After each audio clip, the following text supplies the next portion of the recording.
ನಟಿ ಸರೋಜಾದೇವಿ ಅವರು ಇನ್ನಿಲ್ಲ ನನ್ನ ಜೊತೆ. ಶಿವಣ್ಣ ಇದ್ದಾರೆ, ಮಾತನಾಡಿಸ್ತಾ ಹೋಗ್ತೀನಿ. ಶಿವಣ್ಣ, ನಿಮ್ಮ ಮತ್ತು ಅವರ ಒಡನಾಟ ಎಲ್ಲೂ ಹೇಳದಂಥ ವಿಚಾರ ಏನಾದಿದ್ರೆ ಒಳ್ಳೆ ವಿಚಾರ ಇದೆ ಹಂಗಂತ ಏನಿಲ್ಲ. ಯಾಕಂದರೆ ಇವಾಗ ರೀಸೆಂಟ್ ಡೇಸ್ಲಿ ಮಾತಾಡೋಕ್ಕಾಗಿಲ್ಲ, ಅದೊಂದು ನೋವಿದೆ. ನನ್ನ ತಂಗಿ ಯಾವಾಗ ಹೇಳ್ತಾ ಇರ್ತಾರೆ, ನಾನು ಯು ಎಸ್ಗೆ ಹೋಗೋಕ್ಕೂ ಮುಂಚೆನೇ ಮಾತಾಡಬೇಕು.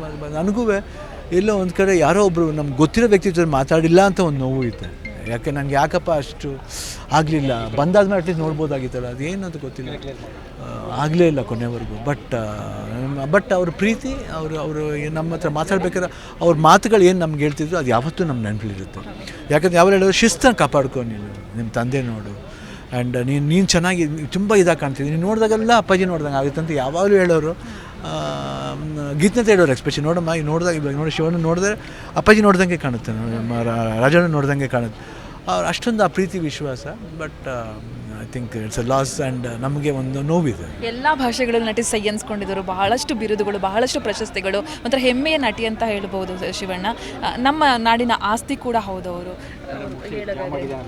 ಇಲ್ಲ, 100%. ಇದು ಬರೀ ಕರ್ನಾಟಕ, ತಮಿಳುನಾಡು, ಅದು ಇಡೀ ಭಾರತ ಚಿತ್ರರಂಗನೇ ತಿರುಗಿ ನೋಡುವಂಥ ಒಂದು ಕಲಾವಿದೆ ಅವರು. Okay Shivanna, thank you.